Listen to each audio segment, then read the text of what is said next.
Well, Ted Cruz got himself a compelling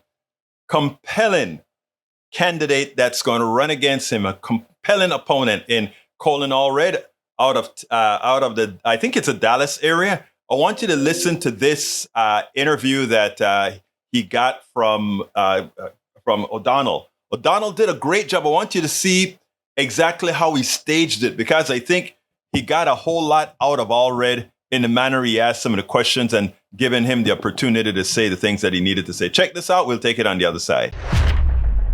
Democratic Texas Congressman Colin Allred, who announced today he is running against Rafael Edward Cruz, seems to recognize that Texans don't vote for Ted Cruz because they like him.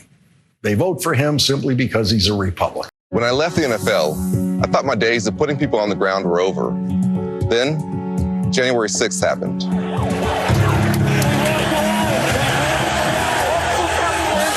I remember hearing the glass breaking and the shouts coming closer. I texted my wife, "Whatever happens, I love you." Then I took off my jacket and got ready to take on anyone who came through that door. And Ted Cruz, he cheered on the mob. "We will not go quietly into the night." Then hid in a supply closet when they stormed the Capitol. But that's Ted for you. All hat, no cattle. When Texans were freezing in the dark, he jetted off to Cancun. He'll do anything to get on Fox News, but can't be bothered to help keep rural Texas hospitals open. Spends months trying to whip up phony culture wars, but not a minute trying to raise wages or lower drug prices. The struggles of regular Texans just don't interest him. We deserve a senator whose team is Texas. Ted Cruz only cares about himself. You know that. He wants to divide us, to get people to fear their neighbors and turn on their teachers. He banned books, outlaw all abortions, and cut Social Security and Medicare. That's not my Texas. Texas Democratic Congressman Colin Allred, now a candidate for United States Senate. There's many powerful elements of that announcement video today. But the line toward the end, where you say to the Texas voters about Ted Cruz, you know that. You know, he's only out for himself, and you know that. And you say that with a confidence that I find compelling, that the easiest case you're going to have to make to Texans is the singularly unlikability of Ted Cruz. Yeah, I'm going to venture out on a limb here and say that most Texans do know that we can't count on Ted Cruz in a crisis. You know, him jetting off to Cancun when Texans were freezing in the dark, wasn't just a joke. It was something that he turned his back on 30 million Texans who needed a senator who was doing everything he could to take care of them during that time. And Texans can't afford 6 more years of Ted Cruz in the Senate. And honestly, Lawrence, as you know, the country can't afford 6 more years of a senator who tried to overthrow an American presidential election. This is going to be a tough fight. I know that. But I've been in tough fights all my life. As I said in that video, I was raised by a single mother in Dallas, was a public school teacher. We struggled. I made it to the NFL, of course, to law school and to Congress. And we need your help. We need folks out there who understand that 30 million Texans deserve a better senator. If you care about this country, if you care about the state, go to colinallred.com and get involved with us. You know, we keep tracking Democratic politics in Texas and trying to find the spot in the curve where a statewide Democratic vote could outnumber the Republican vote, which is to say, vote for a candidate. You can do that by pulling over some people who voted for Ted Cruz in the past. You can do that by pulling in independents, by pulling in some Republicans. What gives you the confidence that you can do it this time? Well, I've done it before, Lawrence. I beat a 22-year incumbent who was unopposed in the cycle before just to get to Congress. He was the chairman of the Rules Committee, one of the most powerful members of Congress, and we beat him pretty handily. And I think what we've shown both in our campaigns and in my time in Congress is that I try to bring folks together, try to cast a broad net, that anybody out there who's looking for somebody who maybe you won't agree on everything, but you understand that I care about you and your family, that I'm rooted in this community, in this state, that I'm going to go to work every single day to fight for you, then get on board with us. And we've seen in our races that folks respond to that. We can both, as you said, try and get folks who are looking maybe for a political home to give me a chance. but we also have worked on expanding the electorate and getting folks involved in our democracy who maybe weren't before. I think that's a winning formula anywhere, but it certainly has to be the approach here in Texas. The fact is, Ted Cruz is an extremist. He's an extremist who wants to ban all abortions, wants to make every decision for women in, I think, one of the most difficult moments in any woman's life. He's somebody who wants to cut Social Security and Medicare. He brags about that.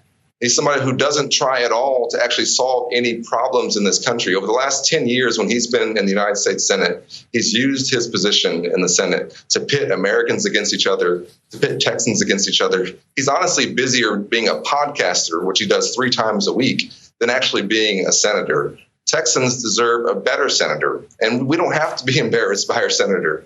We can get a new one, and that's the beauty of our democracy, and that's the chance that we have in this election. As this year plays out, we're going to see Republicans staking out positions around the debt ceiling issue and also around budget issues going forward. The House that you're a member of, the Republicans there have already voted for massive cuts in federal spending. If they had their way, how would that affect Texans? Well, they've also voted for massive cuts to services for our veterans. That's something that I'm most proud of the work that I've done in my time in Congress, is trying to help our veterans, opening a new VA hospital in my district. Listen, the Republicans are not at all serious about being fiscally responsible. They raised the debt ceiling 3 times during the Trump presidency. What they're doing now is trying to get a wish list of Republican policies by holding the American economy and honestly the global economy hostage. And some of these folks are just honestly not serious people, Lawrence. And that's the one thing that does very much concern me, particularly about some of my colleagues in the House, is that they have no intention of doing what's the right thing for the country. And so that's the danger that we're in right now. And many of the folks who I worked best with in some of my previous terms in Congress are no longer a part of their party because they've driven them out, like an Anthony Gonzalez in Ohio or even a Liz Cheney. And so, this is a more extreme version of this party than we've ever seen. And Ted Cruz is honestly the avatar of that. He is somebody who has basically shown the way in the leading in terms of extremism, in terms of divisiveness. He is somebody who has made our country a darker, more divided place, and we can do better. We all know that Ted Cruz is a pretty evil being.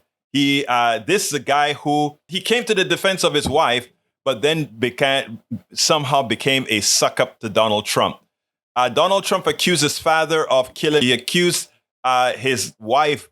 He claimed his wife was ugly, all kind of stuff he said. And now we have Ted Cruz sucking on Donald Trump. Think about that. Think about the character of a person who would have a guy as an incompetent like Donald Trump reference his families in negative ways, and he's still there trying to protect him. What Allred said in that ad was true. He only cares about himself. In other words, doesn't matter that he's that he was ridiculed. It doesn't matter that his family was ridiculed. He only cares about what he can get out of others. And that's the same thing he does with the state. And that's why the state has been suffering for that. It's going to be good seeing a good candidate like Colin Allred really pull it out, maybe get where Beto O'Rourke was unable to because of circumstances, but now the possibility is there.